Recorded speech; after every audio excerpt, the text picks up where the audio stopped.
한번 같이 보도록 하겠습니다. 여러분 그 속건제 하면 머릿속에 딱 한 단어만 기억하시면 됩니다. 속건제는 그냥 배상이다 이렇게 생각하시면 좋겠습니다.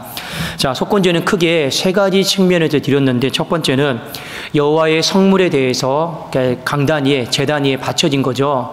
이 여호와의 성물에 대해서 내가 부지중에 범죄한 경우 이때 속건제를 드려야 되고, 두 번째는 이웃과 관련된 계명, 대략적으로 5계명에서 10계명까지 좀 생각하시면 좋을 것 같습니다. 이웃과 관련된 계명 중에서 어겼을 경우 우리가 또 속건제물로 드려야 되고, 마지막 세 번째는 뭐냐면 인간 상호 간에, 그러니까 서로 간에 범죄했을 경우 이 속건제물로 하나님 앞에 드리겠습니다. 자, 그런데 오늘 우리가 살펴볼 것은 두 번째, 세 번째인데, 특히 세 번째 중심에서 같이 한번 우리가 보도록 하겠습니다.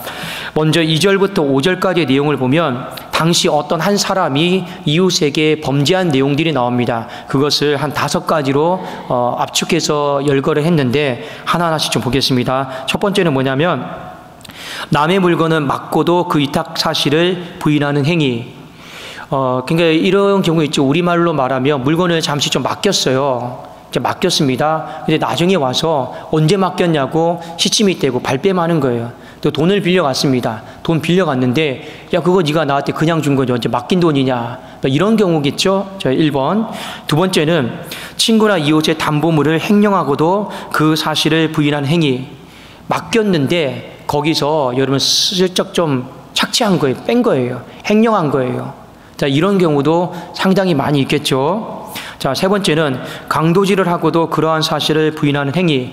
누군가의 물건을 강도질 또 훔쳤습니다. 그런데 끝까지 발뺌하고 안 훔쳤다고 그렇게 하는 거죠. 자, 네 번째, 남의 물건을 사치 혹은 강탈하고도 그 사실을 이제 부인하는 행위. 남의 물건을 사사롭게 취했어요. 또 빼앗았어요. 그럼에도 불구하고 시침이 딱 되고 나는 그런 적 없다, 이렇게 말한 경우. 마지막 5번째는 이웃의 잃어버린 물건을 얻고서도 그 사실을 부정하는 행위. 그러니까 오늘날 이거는 좀 많이 적용이 되죠. 누가 지갑을 떨어뜨렸어요. 내 거 아니잖아요. 그러니까 손대면 안 되는데 잃어버린 물건에 대해 내가 취득을 했음에도 불구하고 그 사실을 부정하는 행위. 하나에서 한 5가지 정도 이렇게 이웃에게 우리가 어떤 손실을 끼치는 부분에 대해서 열거를 했습니다. 자, 이것은 구약시대뿐만 아니라 오늘날도 얼마든지 충분히 우리 주변에서 다반사로 우리 볼 수 있는 상황들인 것 같습니다. 자, 하나님은 이러한 죄들에 대해서 어떻게 처분하기를 원하셨느냐, 먼저 인정하고 또 회개하기를 원하셨다라는 거죠. 자, 사람에게 범죄한 거예요. 사람에게 범죄한 건데 이 사람에게 범죄한 죄에 대해서는 단순히 그 사람에게 내가 잘못했다 이렇게 끝내면 안 된다라는 겁니다. 오늘 성경은 뭐라고 얘기하고 있냐면 회개에 합당한 열매로서 회개를 해야 된다, 이 부분에 대해서 이야기를 하고 있습니다. 자, 어떻게 하나님은 회개를 시켰는가 좀 보겠습니다. 자, 속건제는 배상이다라고 했죠. 속건제는 배상인데 어떻게 배상을 했냐? 레위기 6장 5절, 6절을 같이 한번 우리 읽도록 하겠습니다. 한번 띄워주시겠습니까? 자, 5절 6절 같이 읽겠습니다. 시작. 그 거짓 맹세한 모든 물건을 돌려보내되 곧 그 본래 물건의 5분의 1을 더하여 돌려보낼 것이니 그 죄가 드러나는 날에 그 임자에게 줄 것이요. 자, 여기까지 보면 어떤 사람의 원금, 원래의 것을 내가 착취했든지 빼앗았든지 손실을 가했어요. 그러면 나중에 그 죄가 밝히 드러났을 때 원금, 원래의 것은 당연히 돌려줘야 돼. 그 다음에 뭐라고 했습니까? 5분의 1도 과태료식으로 벌금형으로 돌려주라고 한 거예요. 그러니까 내가 다른 사람의 물건을 100만 원짜리를 내가 어떻게든 간에 손실이 입혔어요. 그러니까 원금은 무조건 돌려줘야 돼. 그럼 100만 원에 여러분 5분의 1은 어떻게 됩니까? 20%잖아요. 그렇죠? 그 20만 원은 추가해서 120만 원을 저 사람에게 배상해 줘야 돼요. 그게 이웃에게 진짜 회개한 모습이다. 하나님은 이렇게 말씀을 하셨습니다. 그 다음에 한번 6절 띄워주시겠습니까? 자, 6절 같이 한번 읽겠습니다. 시작. 그는 또 그 속건제물을 여호와께 가져갈지니 곧 네가 지정한 가치대로 양떼 중 흠없는 순양을 속건제물을 위하여 제사장에게로 끌고 갈 것이요. 자, 먼저 그 사람에게 가서 용서를 구하고 배상을 하고 하나님 앞에서 또 회개를 하라라는 거예요. 하나님 앞에서 흠없는 수량으로 또 회개하라는 겁니다. 이게 신약 때에 보면 하나님이 이런 말씀을 하셨죠. 예배를 드리다가, 하나님 앞에 예배를 드리다가 갑자기 내 마음의 양심 속에 형제에게 죄를 범한 것이 있다라면 하나님이 어떻게 말씀하셨습니까? 그 제단의 제물을 그대로 두고 형제에게로 다시 가서 먼저 화해하고 다시 나에게 와서 예배를 드려야지 그 사람의 예배가 하나님 앞에 연락되는 거예요. 이게 바로 속건제물이에요. 속건제물. 근데 여러분, 거꾸로 하시면 안 됩니다. 내가 그 사람 앞에 용서도 구하지 않고 잘잘못에 대해서 내가 배상하지도 않고 그저 하나님 앞에서만 잘못했습니다, 내 마음은 평안합니다, 이건 다 가짜예요. 이렇게 신앙생활을 하면 안 된다라는 거예요. 이건 거꾸로 된 거죠. 5절과 6절의 순서를 여러분이 잘 지켜야지 해요. 그 사람에게 먼저 가서 배상하고, 그리고 5분의 1 과태료, 벌금형까지 주고, 그리고 하나님 앞에 또 회개해야 되는 거예요. 하나님, 내가 하나님 앞에 잘못했으면 왜 회개해야 되는지는 뒤에 좀 제가 말씀을 좀 드리겠습니다. 그래서 이 속건제에 대한 배상 이 부분은 이렇게 처리가 된 거예요. 이렇게 해야지만이 하나님 앞에서 회개했다, 회개에 합당한 열매를 맺었다라고 떳떳하게 말씀드릴 수가 있는 겁니다. 자, 그러면 이 속건제와 관련해서 가장 회개를 잘한 사람이 누구냐? 누굴까요? 누가복음에 나옵니다. 누굴까요?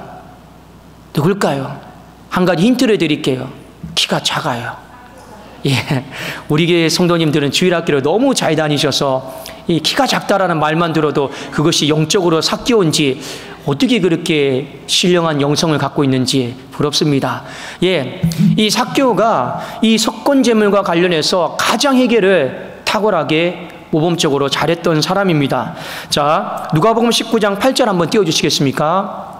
자, 여기에 보면 이게 바로 속건제와 관련된 회개 방식이었습니다. 같이 한번 우리 읽어보겠습니다. 시작. 삭개오가 서서 주께 여짜오되 주여 보시옵소서, 내 소유의 절반을 가난한 자들에게 주겠사오며 만일 누구의 것을 속여 빼앗은 일이 있으면 내 갑절이나 갚겠나이다. 이 뒤에 보면 만일 누구의 것을 속여 빼앗은 일이 있으면 아까 제가 이웃에게 죄를 범한 그 5가지 유형이 들어가는 거예요, 이거예요. 그러면 내 갑절이나 갚겠다라고 하는 건 어떤 의미입니까? 하나님은 보통 20%만 갚으라고 그랬어요. 5분의 1만. 근데 이 사람은 어떻게 하는 거예요? 5분의 4를 갚는 거예요. 그러니까 퍼센테이지에 따지면 80%를 갚는 거예요. 내가 저 사람의 원금을 이 착취하여서 속여서 내가 빼앗으니 사치한 일이 있다라면 100만 원도 돌려줄 것이고, 거기에다가 과태료 벌금형을 80만 원까지 얹어서 거의 여러분 원금의 2배를 갚는 거 아니겠습니까? 이것이 바로 속건제 회개 방식이었어요. 자, 그런데 이 부분에 대해서 예수님이 뭐라고 말씀하셨느냐면 놀랍게 이렇게 말씀하셨습니다. 9절 한번 띄워주시겠습니까? 자, 같이 한번 읽어보겠습니다. 자, 시작.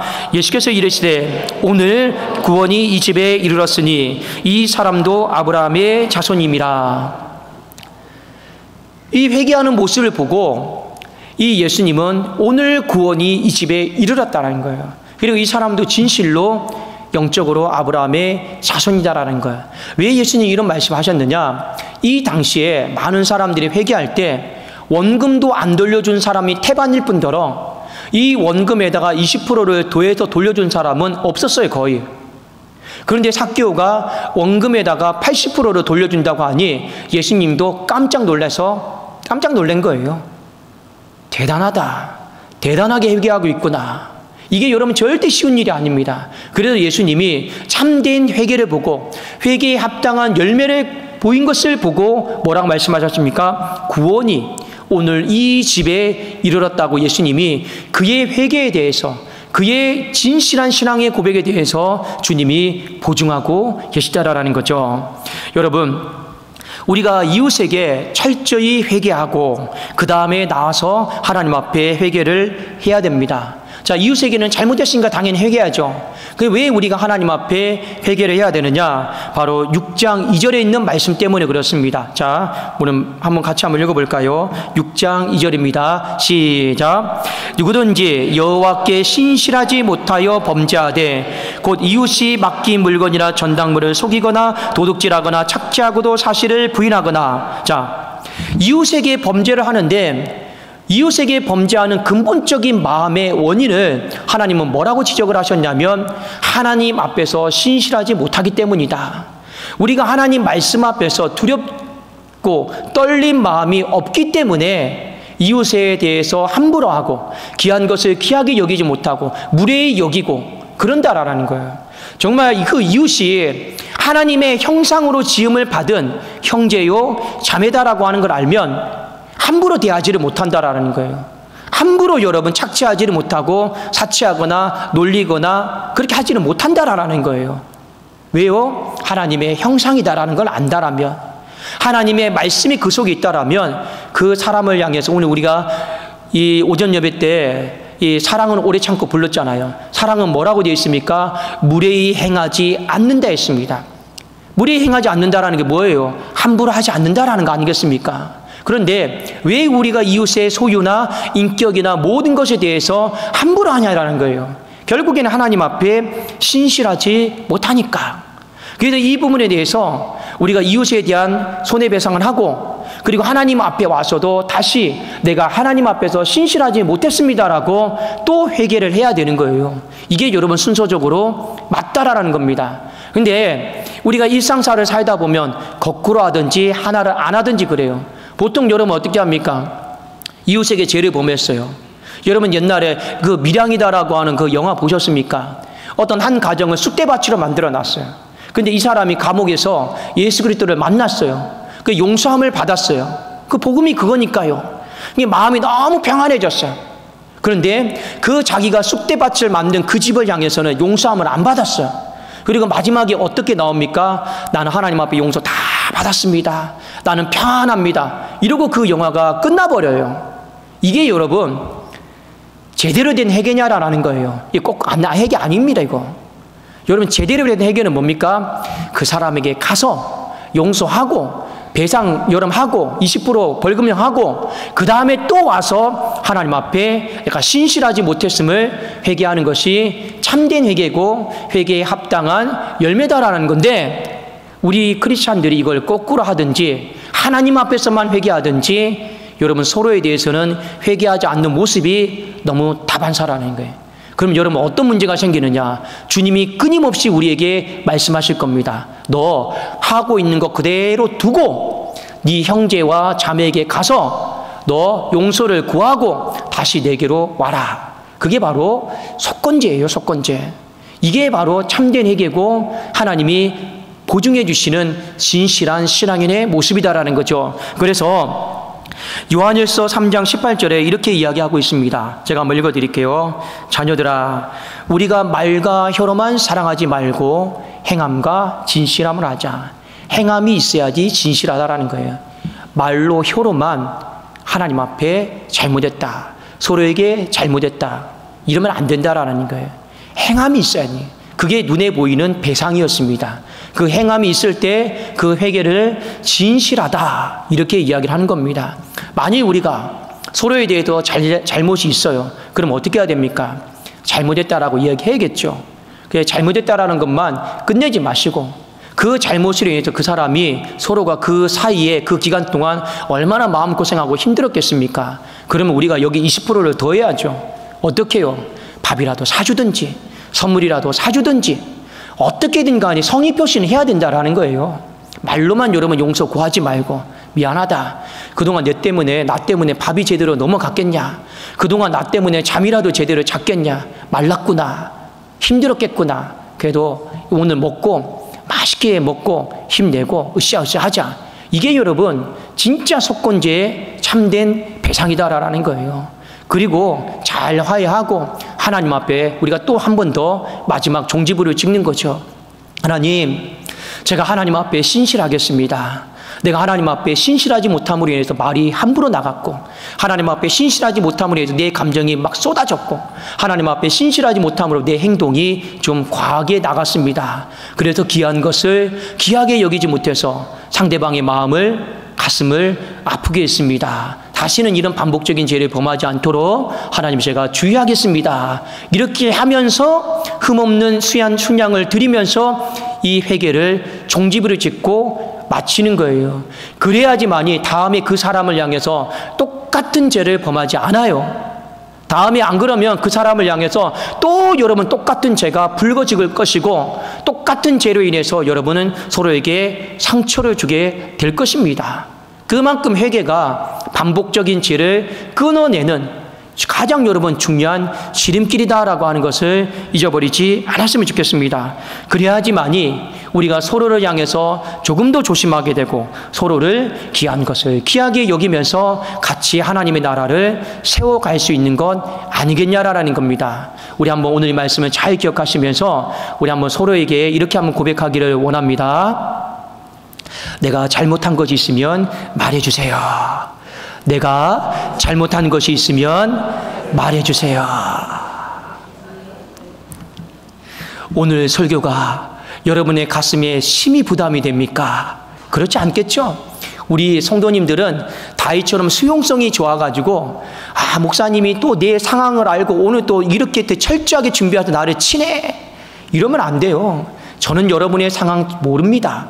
그저 말씀대로 여러분 준비해오는 거예요. 근데 여러분 다윗처럼 수용성 있게 말씀 붙잡고 돌아보면서 그렇게 우리가 또 내 자신을 다듬어가면 되지 않겠습니까? 우리 하나님의 은혜가 있기를 주님의 이름으로 축원합니다. 자, 우리 찬송